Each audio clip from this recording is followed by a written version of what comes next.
Sir मेरा सवाल ये है कि कल आपने आकर कहा था कि सरकार हम पर अनावश्यक दबाव ना डाले क्योंकि हम संवैधानिक तरीके से आंदोलन करना चाहते हैं, लेकिन कल जब आप वहां बैठक से निकले थे क्लैरिजस होटल से, तो सरकार का ये दावा है, बकायदा कपिल सिब्बल ने चिट्ठी दिखाई है जिसमें आचार्य बालकृष्ण के हस्ताक्षर हैं। उनका ये कहना है कि बाबा सभी मांगों पर मान गए थे।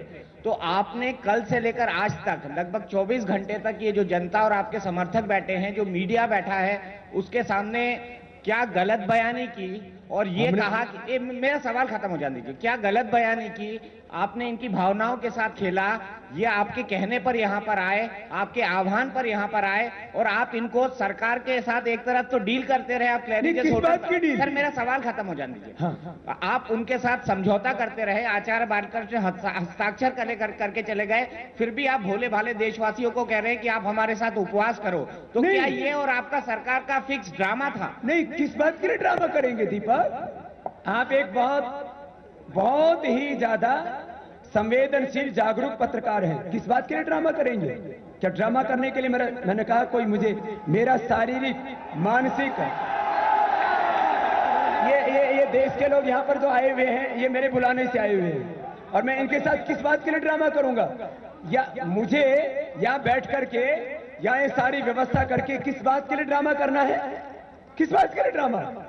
अरे ड्रामा तो यदि अभी भी सरकार अपने वादे से हिलती है तो पूरे देश के लोग इस बात को मानेंगे कि सरकार यदि विदेशों में जमा काला धन वापस नहीं लाना चाहती है तो इसके पीछे कोई ना कोई रहस्य, और वो हम तब कहेंगे जब बात पूरी तरह से बिगड़ जाएगी। लेकिन बाबा जी, और मैंने कल ही कहा था इस बात को, लेकिन बाबा जी सरकार ने चिट्ठी दिखाई है और आप कह रहे हैं सबको दी है, डिस्ट्रीब्यूट की है मीडिया के सामने, उस चिट्ठी के हवाले से सरकार बात कर रही है जिसपे हस्ताक्षर है बालकृष्ण जी के।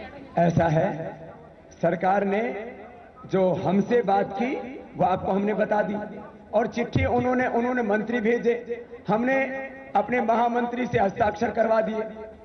नहीं तो यही सवाल है, आप मान रहे हैं ना आपने हस्ताक्षर कराए? हाँ। ये हस्ताक्षर किस बात के थे? वो मैंने आपको बताया, शायद उस समय दीपक आप थे नहीं, दोबारा सुन लीजिए। यदि मैंने उस समय कहा, उस समय आप यदि नहीं थे तो दोबारा सुन लीजिए। इस बात के लिए कि जो स्वामी जी आप बात कर रहे हैं, विदेशों में जमा अवैध संपत्ति को कानूनन तरीके से ऑर्डिनेंस जारी, अध्यादेश जारी करके उसको हम राष्ट्रीय संपत्ति घोषित करेंगे। वापस लाने के लिए फिजिकल और टेक्निकल इन्वेस्टिगेशन करेंगे, इंटरनेशनल इंफॉर्मेशन गेटवे के ऊपर सर्विलांस लगाएंगे। मॉरिशस रूट से जो पैसा आया है हिंदुस्तान में उसको भी हम पुनर्जांच करके जो काला धन है उसको भी राष्ट्रीय संपत्ति घोषित करेंगे।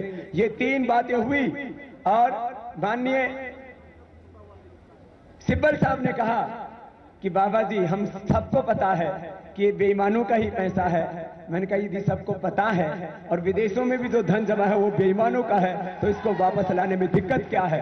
तो उन्होंने कहा बाबा जी हम 2 दिनों में। अच्छा मैं एक बात कहता हूं, यदि ये काम ये कल ही कर देते तो हमको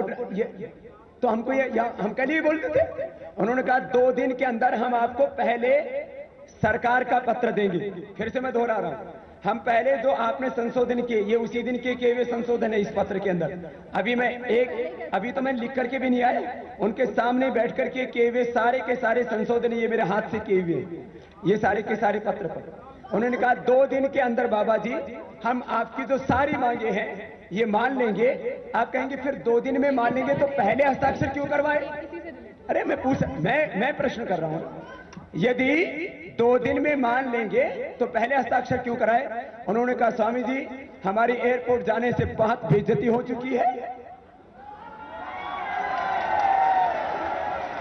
उसके बाद स्वामी जी हमारी पूरी मीडिया में सरकार का हुआ शीर्षासन, सरकार ने टेके घुटने, और देश के इतिहास में ऐसा कभी नहीं हुआ कि किसी फकीर को लेने के लिए 4 कैबिनेट मिनिस्टर गए हो। आपने ही कहा था दीपक भाई अपने इंटरव्यू में, अब याद कीजिए आप। तो उन्होंने कहा स्वामी जी आप हमारी इज्जत का ख्याल रखिए, हम आपकी पूरी इज्जत की, हमने पूरी दुनिया के सामने आपको इज्जत दी है। हम प्रधानमंत्री जी को ये लेटर इसलिए दिखा रहे हैं कि बातें मानने के बाद बाबा 2 दिन के बाद ये अनशन तोड़ लेंगे। हम आपको पत्र देने के बाद, सुनो, आपको सरकार का पत्र देने के बाद ये पत्र हम यदि 3 दिन बाद यदि आपने अनशन नहीं तोड़ा तो प्रधानमंत्री जी को दिखाएंगे। नहीं, सवाल यह है कि अगर आपने सरकार के साथ ये अंडरस्टैंडिंग कर ली थी तो जो लोग बैठे हुए हैं, जो मीडिया सामने है, हमने खुलासा क्यों नहीं किया था? नहीं, तो अब वही तो बात बता रहा हूं ना, ट्रांसपेरेंसी रखना चाहते हैं। नहीं, देखिए इसमें कोई गोपनीयता नहीं। मैं खत्म कर लूं। मेरा सिर्फ सवाल यह है कि आपने ये कहा था कि आप पारदर्शिता रखना चाहते हैं। मैंने कहा था उस दिन जी कि सरकार जो है, बात खत्म कर लो स्वामी जी, मैं बात एक मिनट पूरी कीजिए, 30 सेकंड लूंगा।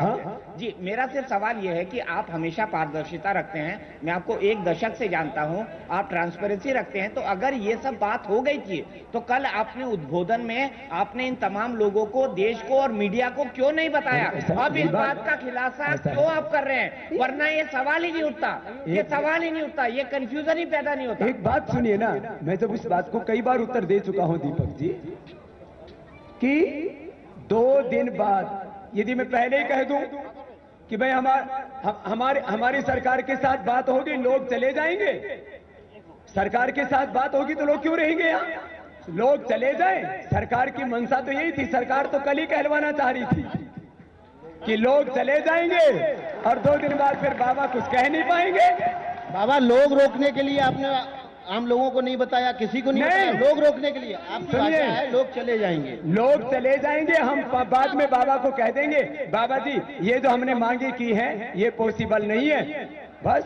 बाबा जी आप कह रहे हैं कि अब जो मैं उत्तर दे रहा हूं उसको गंभीरता से लीजिए। सरकार की मंशा तो ये थी कि कल ही प्रेस कॉन्फ्रेंस में होटल से बाहर निकलते ही ये बात बता दें, लोग चले जाएं अपने घर और उसके 2 दिन के बाद बाबा जी को अंगूठा दिखा दें।